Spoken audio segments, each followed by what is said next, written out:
Again, welcome to the Crypto Vagabonds Academy. As I already told you guys, today we're going to be talking about something else than what we have planned. We have planned a node set up for today, but due to the relevance of the news and what's going on the conflict, Russia and Ukraine now, I felt like postponing the node for next week and sharing this with you guys.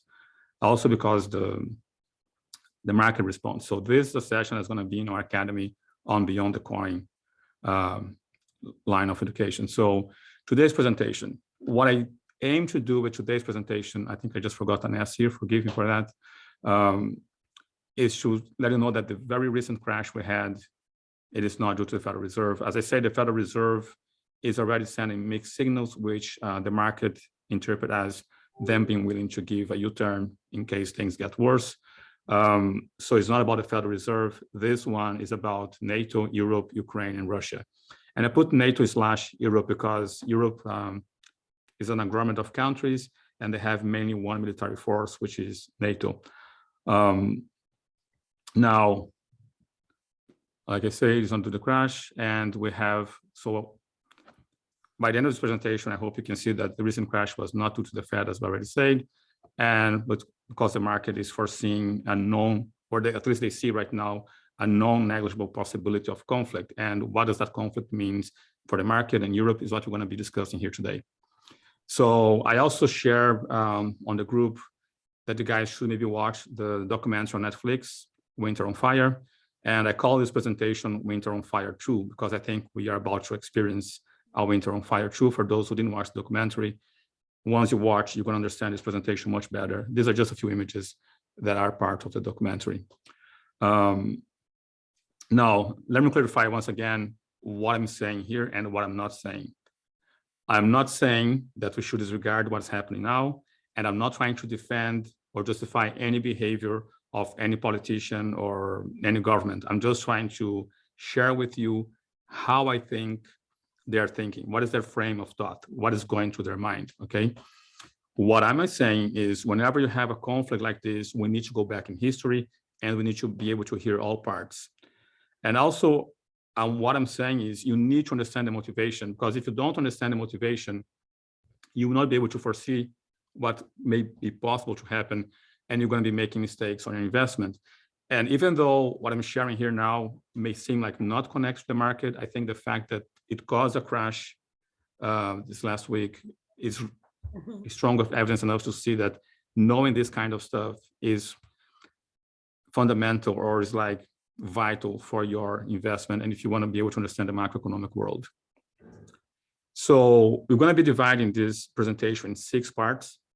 First, we're going to look at geography. I'm going to look at the map, and then I'm going to show where we are in terms of the situation with Ukraine, Europe, NATO, the US also.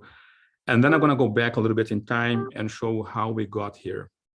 And then I'm going to go again into the geography and how a politician sees the map, how does the market sees the map, and how you, the regular person watching the media, sees the map. There's different ways to look at the same map. So I made some images that's going to be showing that to you guys. And then we're going to look at the market, how the market has already responded, and what can we expect if the friction between Ukraine and Russia and NATO continues to boil up or become stronger. And then I'm going to share my mind with you, what I think is the plausible solution. I'm going to discuss 2 possibilities and what are my thoughts on the 2 possibilities. So geography, as I say, we're going to be looking at the map, we're going to be looking at Russia, and we're going to be looking at NATO. Now, when you look at the globe, the planet, we're going to see that the orange part is Ukraine, this is Georgia. And the reason why Georgia is here, you're going to understand more further into this presentation. And this is Europe. And I'm also going to zoom in a little bit so you can see it better. Now, what I want you to start to imagine is 4 blocks between the Atlantic and Russia. And this is going to be block number 1, which is France, block number 2, which is Germany, block number 3, which is Poland, block number 4, Ukraine, and then the West became part of the East, okay? And if you don't see what I'm talking about here, it's going to be more visible on a further map. So this is the European Union map. What you want to consider is that all these countries here, they were connected to the Soviet Union. They were not part of it officially. Officially were those countries here, but those countries here were more friendly towards Russia than they were towards Europe, creating kind of a buffer zone between the West and the East. But this is something that you don't see when you look at the map. And also, this is Russia. This orange thing here is Russia. It's not a mistake. It's not a marker. This is part of Russia. Now, let's look at Russia. This is the flag. And let's look at Vladimir Putin has to say about the whole conflict now. So he said, quite for instance, there's a document, very long document, a very long narrative that he posted, he made available to the public of how he sees the conflict with Ukraine. And basically what he's saying here is like that the fact is that the situation with Ukraine today is completely different because it involves a forced change of identity. So basically he's blaming the West for forcing the Ukrainians to go into a change of identity. And this most despicable thing, the most despicable thing is that the Russians in Ukraine are being forced not only to deny their roots generations of their ancestors, but also to believe that Russia is their enemy. So basically he's saying that the children of Russia, which are now in Ukraine, they're being forced to rebel against their ancestors, deny their identity, and see Russia as their enemy. And here's where, this is just one paragraph that really caught my attention on the whole document. The document is very long, but I felt like this paragraph really delivers an essence of what Putin is thinking. So it would not be an exaggeration to say that the path of forced assimilation, the formation of an ethnically pure Ukraine state, so forced assimilation and formation of an ethnically pure Ukraine state is aggressive towards Russia, and is also comparable in its consequences to the use of weapons of mass destruction against us. So he's saying that this assimilation is the same as the use of weapons of mass destruction against them.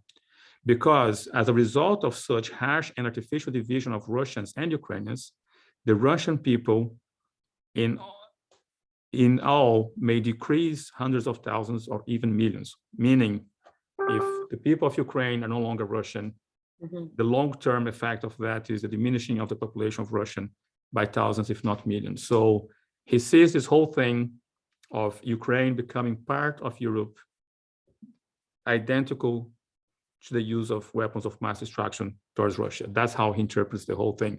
I'm not saying he's right and wrong. I'm just sharing with you his thoughts. Okay, I'm just sharing information with you guys. I'm not agreeing, disagreeing. I'm just trying to give you an insight on how he may be thinking. Now let's look at NATO. This is the logo for NATO. And this is the logo with the two English and Latin format, NATO or OTAN. And this is a directly print from the website. Okay, and I'm gonna zoom out a little bit here so you guys can see better what I want to say.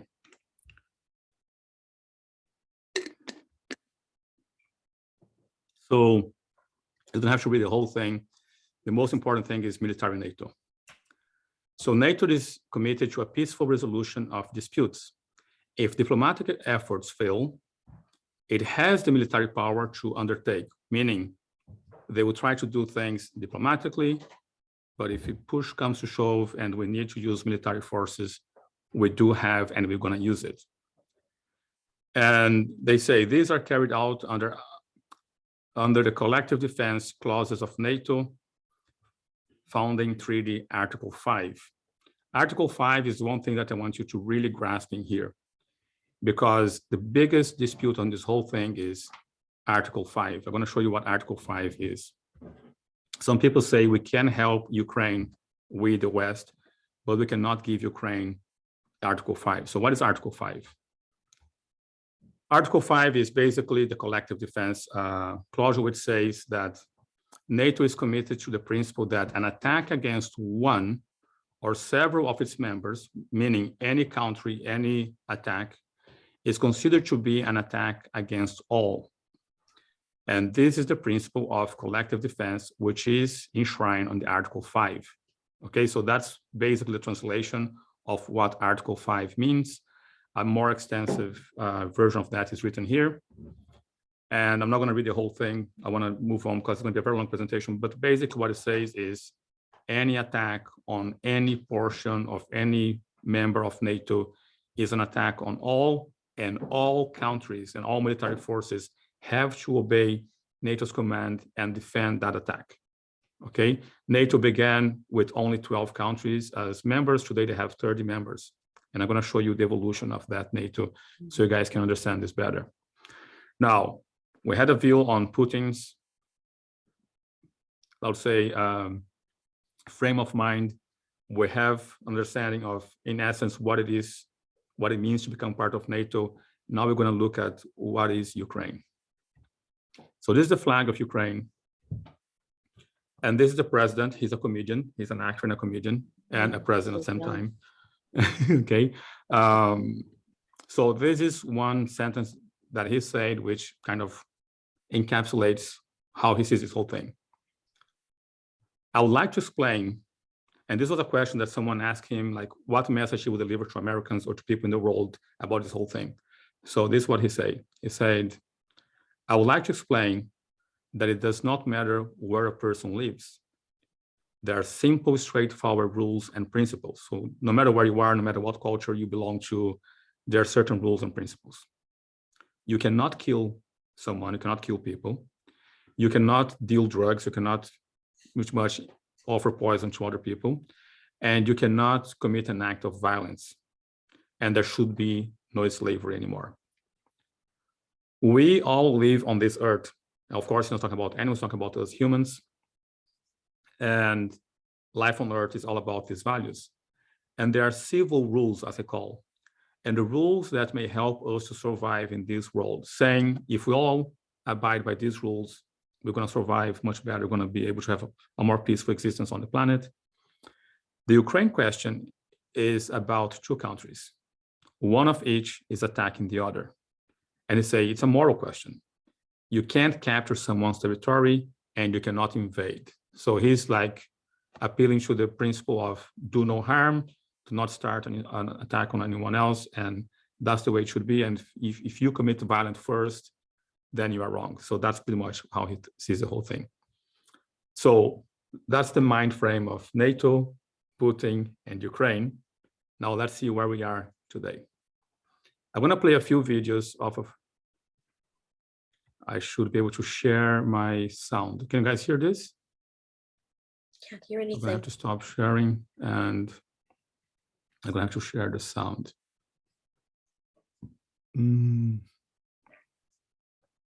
Share sound. Okay, let's go.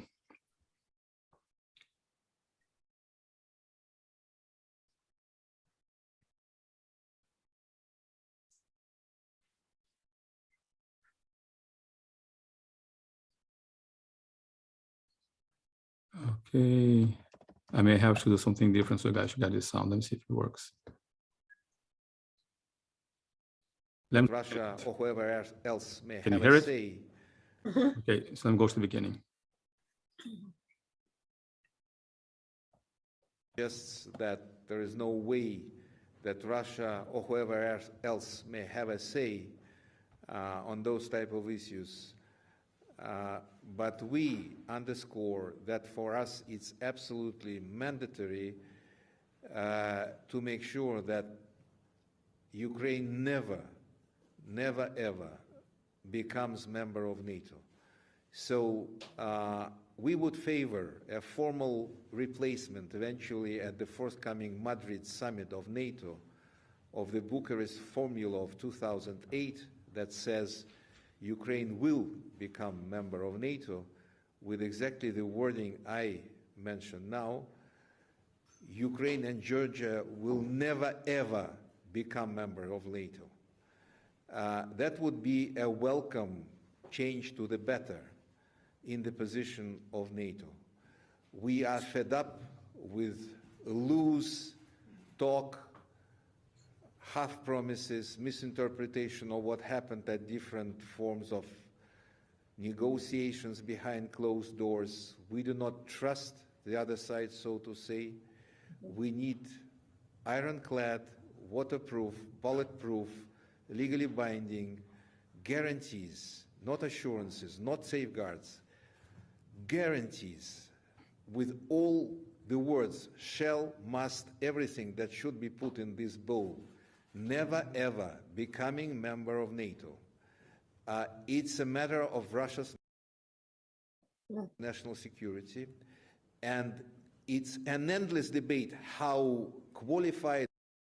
Okay, so you can see that there is no doubt, right? It's a very strong word. It's a very strong expression. They do not want Ukraine to ever become part of NATO. Period. It's not negotiable. Or non-qualified, the right. Who's that? Sorry? Who is that? Who is speaking? I think it's the representative of foreign relations of Russia. Of Russia. Okay. Yeah, okay. I think Ms. Wallace just confirmed that to me. She's very familiar with those spaces. This is now where we are. Okay, so that's where we are in Russian terms.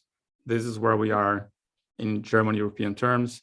This is a 26-minute video. I just want to play you the very end, maybe a little bit of the beginning, so you can get a picture of the whole thing, okay? It sometimes seems as though Russian President Vladimir Putin wants to turn back the clock. He's been insisting that the West should provide Russia with far-reaching security guarantees or face the consequences if it doesn't. So what exactly does Moscow want, and how should the West respond? On To The Point, we ask Ukraine, Belarus, Kazakhstan, Putin's backyard?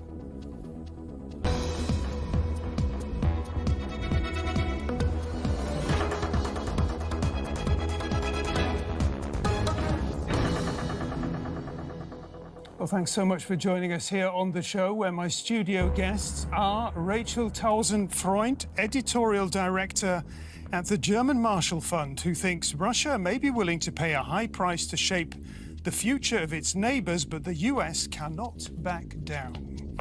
Also with us is Marcus Keim from the German Institute for International and Security Affairs, who argues that in Geneva it was all about the US and Russia. If Europe doesn't get a more active role, it will simply be sidelined by the big powers.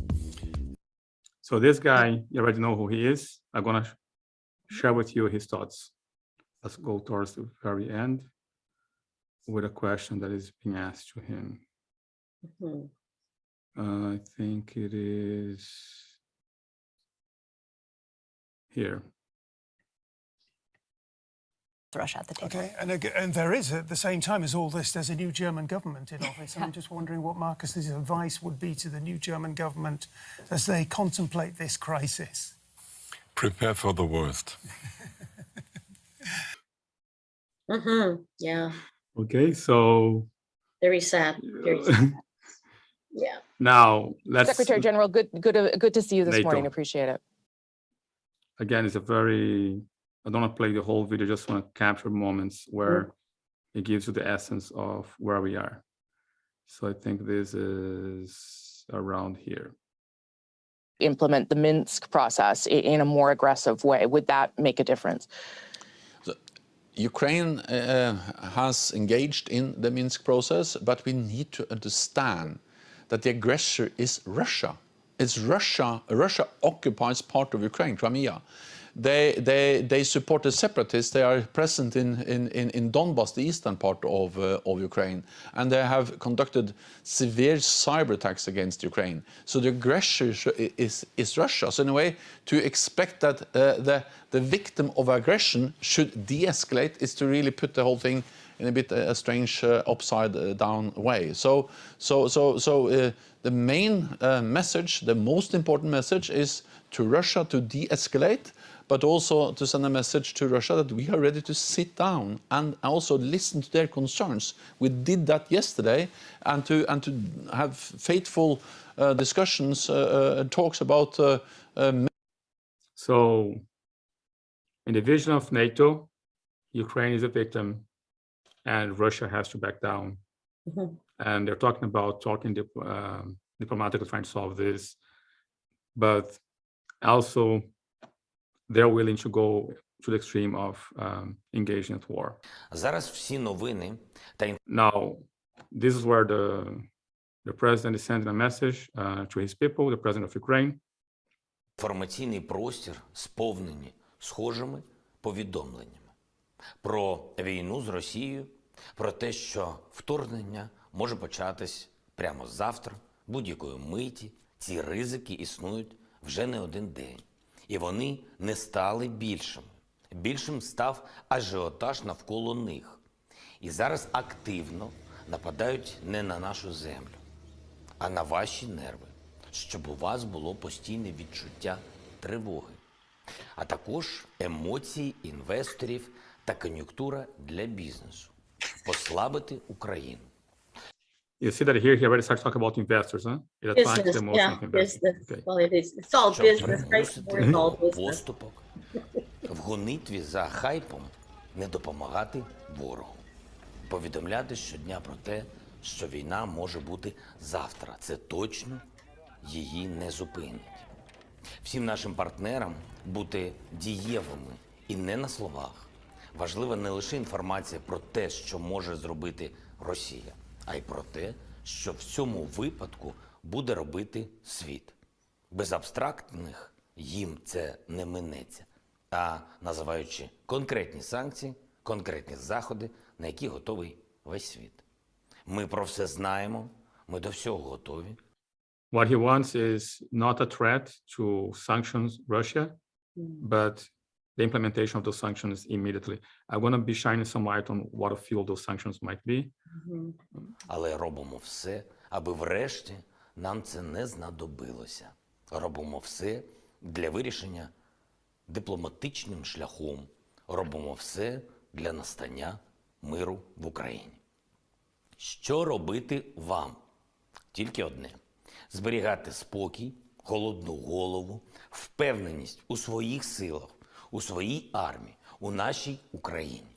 Не накручувати самих себе. На все реагувати мудро, не емоційно. So he's already talking about investors. He's trying to bring peace to his people. And he's saying that the threat of conflict has always been there, has not increased. The aggravations had increased, but not the level of threat to Ukraine. Now, this is a guy, you may not know him. I wonder if Margarita knows him. Dmitry Apelrovich. I hope I'm pronouncing that correct. Margarita can let me know if I'm pronouncing correct or not. So he has been right on a few predictions. He is involved in cryptography and cyber attacks, and he's able to foresee a few and has been able to predict a few. So he say here, in the last few weeks, I have become increasingly convinced that Kremlin, Russia, has unfortunately made a decision to invade Ukraine later this winter. While it is still possible for Putin to de-escalate, which means what is still possible for that to scale down and not happen, I believe the likelihood of that de-escalating is very low right now. And then he says, allow me to explain why. There's a series of things that he put on Twitter. I have the link here if you guys want to see it. He has a very plausible argument. And he has been right in the past. So I just want to let you guys know that there is also different people paying attention to this and saying things from their perspective. Now, where we are in terms of the market. This is where we are. You guys must be familiar with this image. I have been talking about this for a very long time. So you guys saw the view of where we are in Russian terms, where we are in terms of Ukrainian terms, where we are in terms of NATO terms.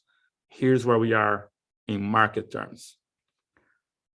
The continent of Europe is highly dependent on energy from Russia. There is no energy in Europe, okay? About 50% of all energy in Europe comes from Russia. Guess what? No energy, no food, no production, nothing, no market. Yeah. The foundation of the market is energy, okay? So petroleum, 24%. Natural gas, 24%. Natural gas, we are here almost at 50%. Gaseous form of energy, over 54 in terms of a liquid petroleum. Liquefied coal, we are all around 40, 50%, totally dependent on Russia. Now, in any conflict, if you guys know about war, it's not about killing your enemy. It's about undermining the access of your enemy to resources. Russia doesn't have to cross the border. All they have to do is close the valve. Okay, Yeah. that's where we are in market terms. That's what the market is seeing. If a conflict escalates, the war is over before it even begins. Russia doesn't have to close the valve. So Russia is not as weak as the media is saying, or no, this is the power of Russia. Okay, and this is what happens with all this gas and petrol that's coming to Europe. Guess what? It's coming through Ukraine. Oh, yes, yes. Yeah. Okay. Yeah. Now, the big sanction that is happening now is that Russia acknowledged that they cannot rely on Ukraine.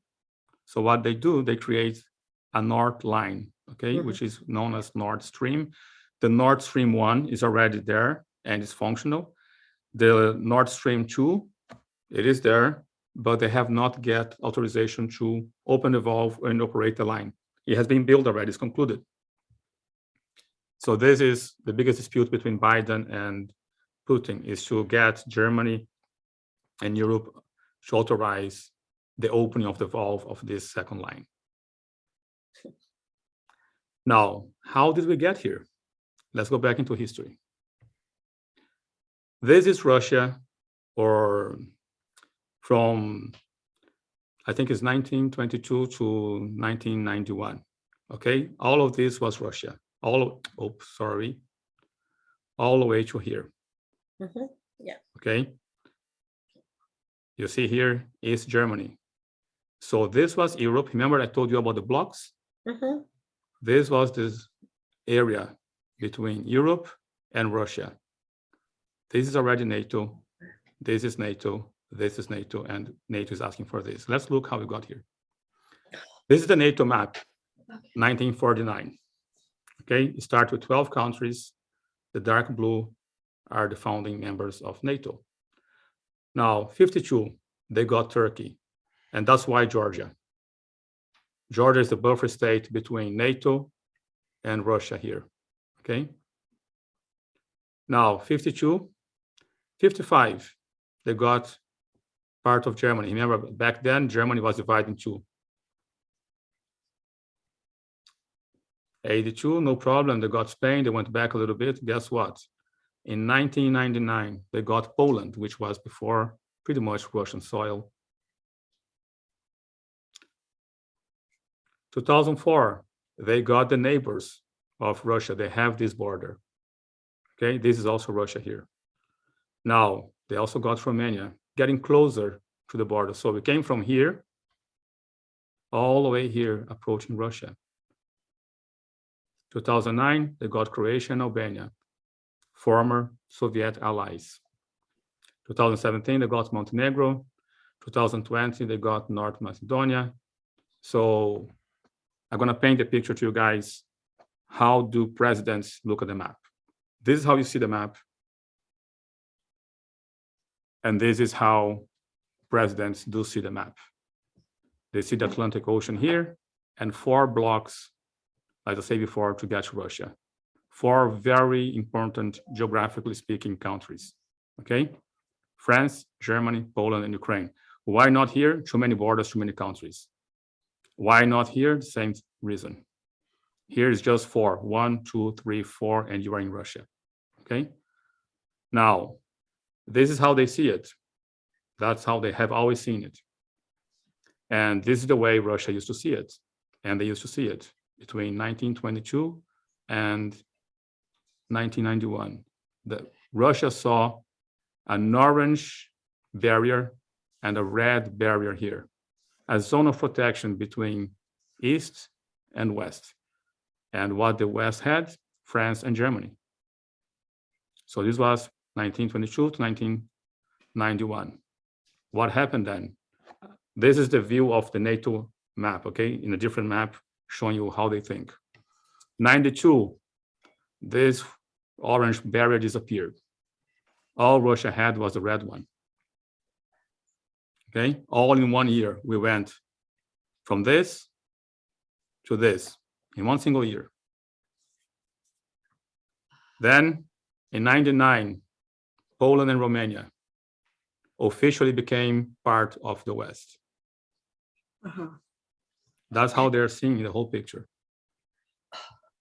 2004, those three countries become NATO countries. Now we went from this into this. Okay. And then 2004. Now remember, this was a starting point. And this is where we are now. And that's how Russian presidents see it.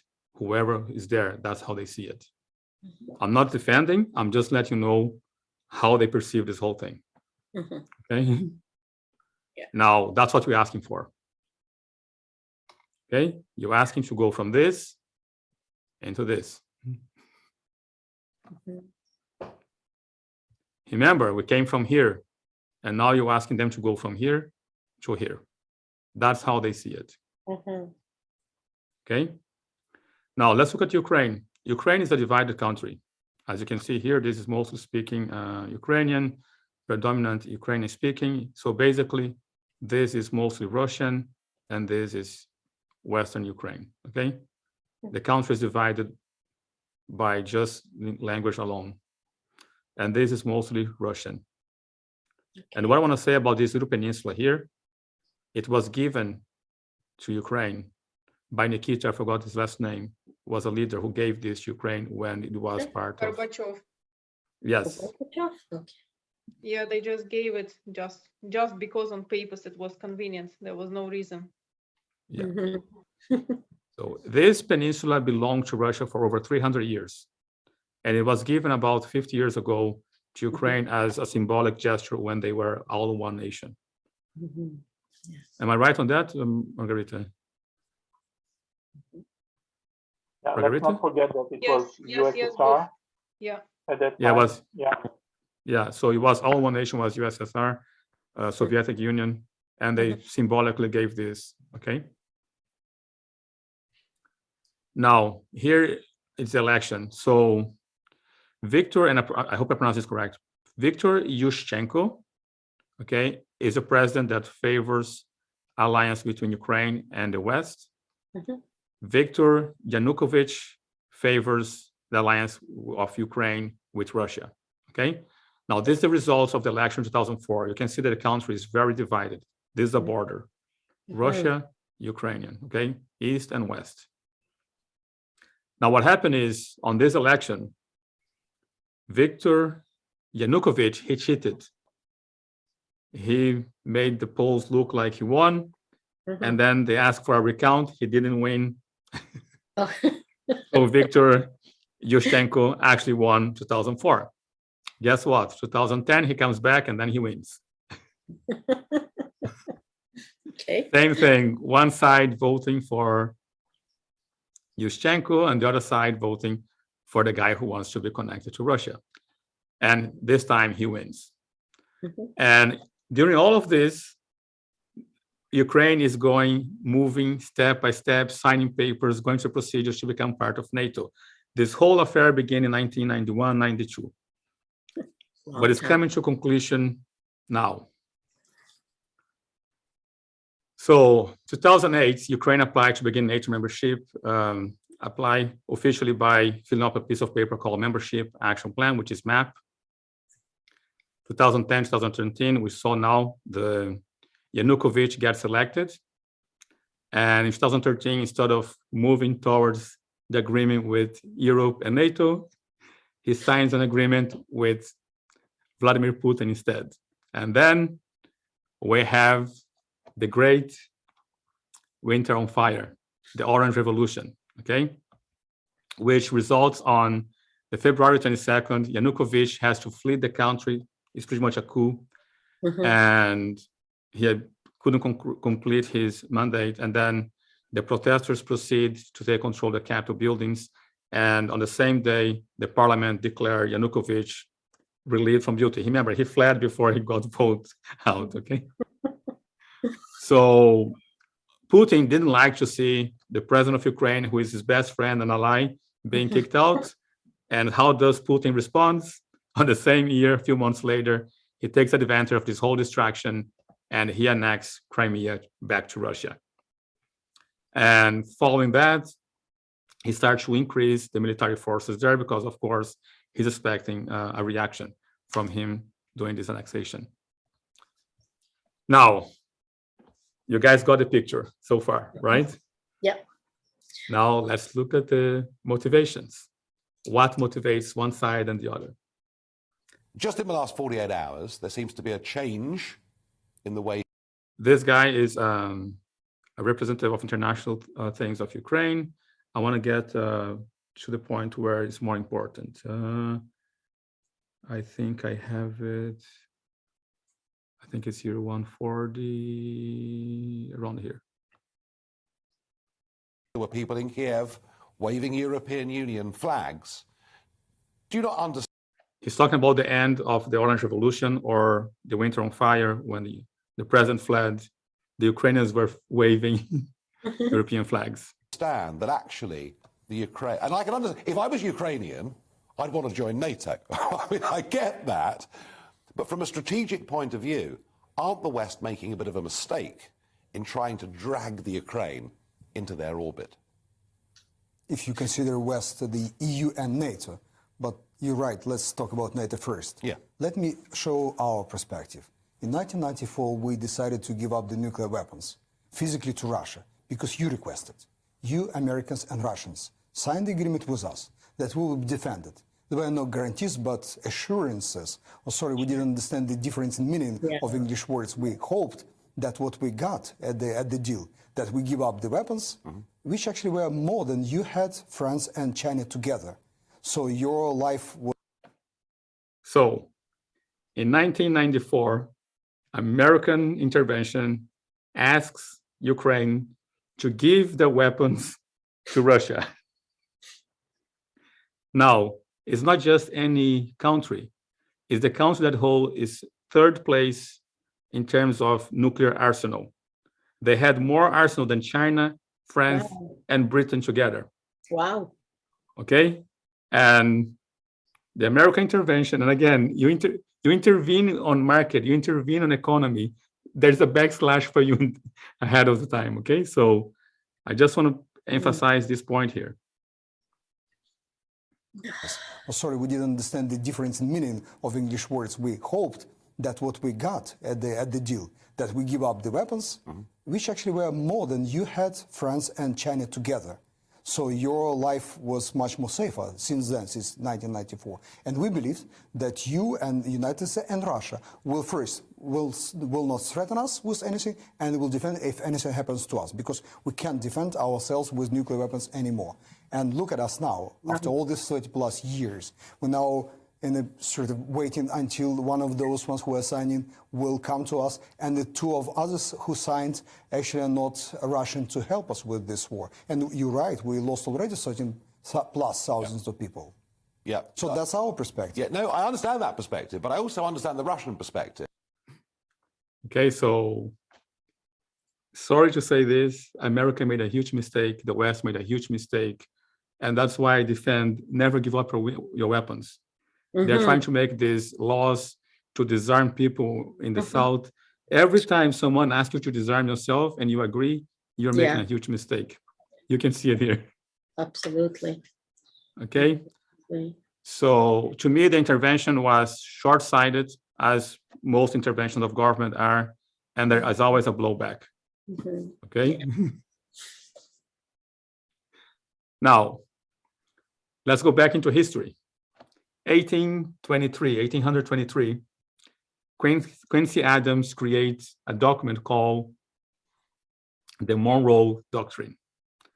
Back then, everyone laughed at this document, but what the document says is someone from another side, which means from the East, cannot put military base on the West. And everyone laughed, but 1962, guess what? Cuba, communist, Russia, communist, Russia, with an alliance with Cuba, put military bases in Cuba. We had what we call the October crisis or the Cuban Missile Crisis. okay? And was the closest that we ever came to escalate into a full-scale nuclear war during the period of the Cold War. The Cold War became lava hot war. We came very close to that in a month and 6 days, okay? Because the American just didn't like or trust Russia to have a base in Cuba. So basically, that's what the West is doing now. Let's put Ukraine as part of NATO. So I just want you to keep this in mind and then watch the view from this guy. Okay. 24 minutes. And okay, this is good enough. Frozen conflict, or you want to wreck Ukraine so that it can't become part of the West. Question number 2 here is what motivates this?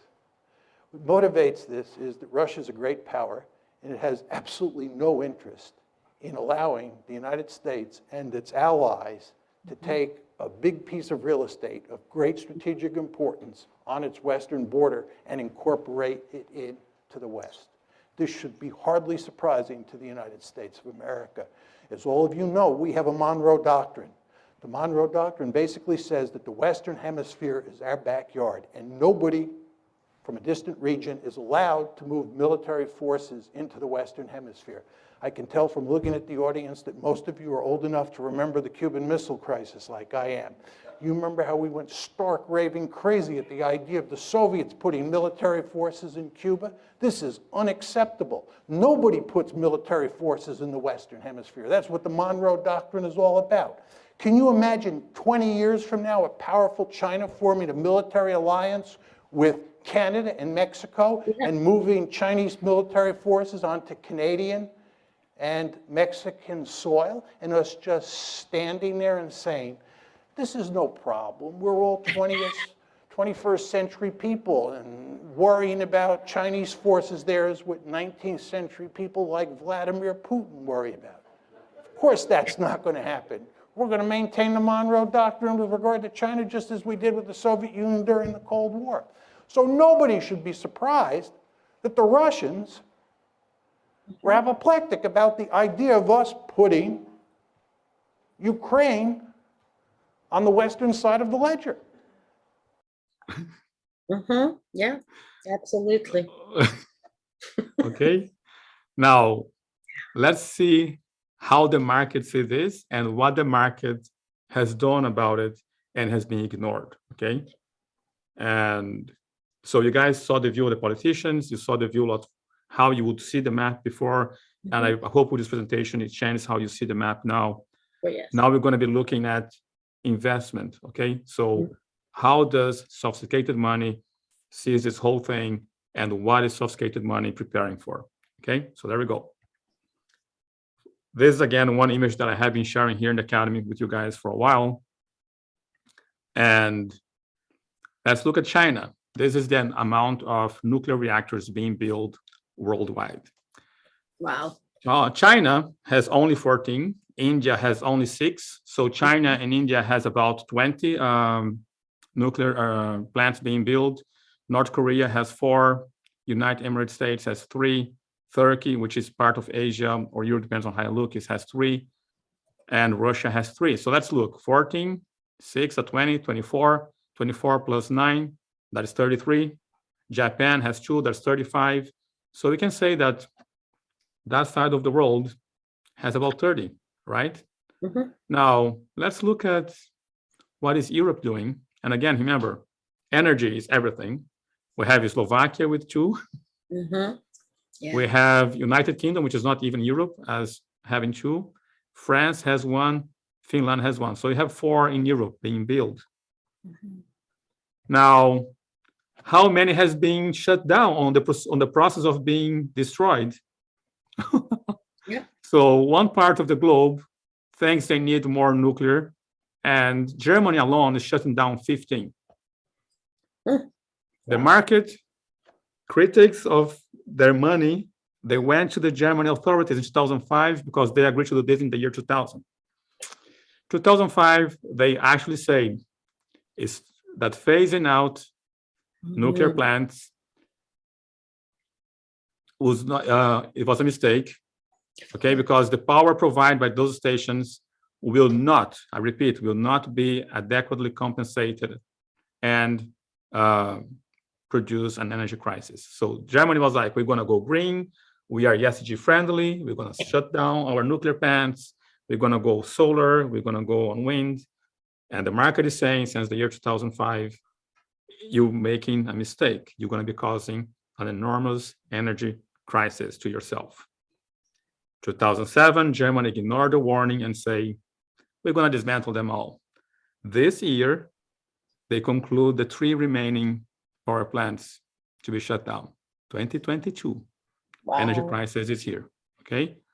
Smart money, investors made the warning, no one wanted to listen to. So the other side of the world, the East, are producing nuclear plants, and the West saying, we're gonna shut our downs, we're gonna be fine, we're gonna go all wind and solar, and all is gonna be wonderful. You see how wonderful that is. You see how much we are dependent of Russia for energy, because we are destroying our own production of energy, and we're allowing them to produce energy and provide to us here in the West. Big mistake, if you ask me. Yeah. So remember, this line here is more energy coming from the East to the West. The smart money also see this, and a conflict here would generate a lot of complications for the energy support or supply in Europe, and the market responds accordingly. So I want to ask you a question. I want you to really think about this and give me a very good answer. You produce gas, Russia. Your product triples in price in 1 year, 278% increase in price in gas. Mm-hmm. The shares of your company crashes between October and now by 22%. That's the market saying, we believe things are getting heavy and strong and too hot on the area between Ukraine and Russia, and the shares of the company is going down. So that to me is the market saying there will be a conflict and we need to get our money out of here. Mm-hmm. Yeah. Now, ETFs from Russia down by 29, 22% each. You can see here how it went on a straight line in January here, okay? Crashing. Shouldn't. Exactly. Shouldn't be. It should be the opposite, right? There's so much Exactly. manipulation going on here, both. So much manipulation. That's all it is. So US dollar in comparison to the ruble, okay? Again, in October, everything is from October onwards, okay? Went almost 11% up. With all the printing of the Fed, the US dollar managed to go 11% compared to the Russian ruble. Now, CDFs, guarantees of credit for Russian loans, the demand of those increased as well, okay? This is the highest demand we had on the crisis of 2020 with the COVID. It is going to that level now. This is a zoom out, sorry, a zoom in, which more close, okay? So the market is betting on the conflict and they are moving their funds. Possible solution that I see, this is my personal thoughts. One solution, let's divide. They're already divided, right? So let's make East and West Ukraine. Bad idea. And it doesn't solve the problem because then NATO can be here and this is Russia. That is a victory to the West. So there's no way that Putin is going to allow that to happen. So, like I say, bad idea, not happening. Now, what I believe to be a reasonable solution, okay? I'm not saying the politicians are going to do it, but would be a solution that the market look at it and say, okay, we still have confidence that things can be worked out. I divide those in short term and mid-long term. So short term, they need to sit down with Vladimir Putin, like it or not. I'm not defending the guy. If NATO gives up completely, Putin is going to have a much higher ego and is going to feel more powerful and things are going to escalate more. So the only option is to meet at middle point. Give something that they want in exchange for something that you want. You're going to negotiate and find a middle ground. That middle ground to me is turning Ukraine into a buffer state where it has help of NATO, but does not have Article 5. Remember, the biggest issue here is Article 5. And another thing is, Russia is waiting to open the Nord Stream. By not opening that, we are shooting ourselves in the foot. We don't have energy. I would say, allow the Nord Stream to go, negotiate with Putin, find a peaceful solution of this. Short term. Long term. And here, sorry if there's someone German here. German people, they're embarrassed about what happened in their past, and they're going to the other extreme. Before they were truly strong, now they're embarrassed to look at themselves in the mirror. They're embarrassed to say they're German, they're fully embarrassed of their past, and they're afraid of making the same mistake, and that prevents them from taking a strong leadership position in Europe. They're the most powerful country in Europe. They need to act as such. So they need to take a stronger leadership position. That's for Germany in specific. Another thing that Germany should do is start to reactivate the nuclear power plants. Stop increasing your dependence on somebody else's energy. You could produce your own. Why are you going backwards? So that's my view on this. For the West, long term, slow down on the commitment for ESG, environment, social, global. We need to slow down. Demonizing energy, demonizing petrol does not decrease our need for it. And if you demonize and you shut down your source of energy, what is going to happen is going to increase the value. Poor people are going to die because of lack of energy. We need ESG, but not at full speed as we're going now. We need to find a middle term. Another thing we need to do is there must be amendments done to Ukraine, allow them to acquire some nuclear weapon, help them to be able to defend themselves so they're not dependent on you. So that's my view on this. And with this, I think I managed to conclude the presentation under an hour.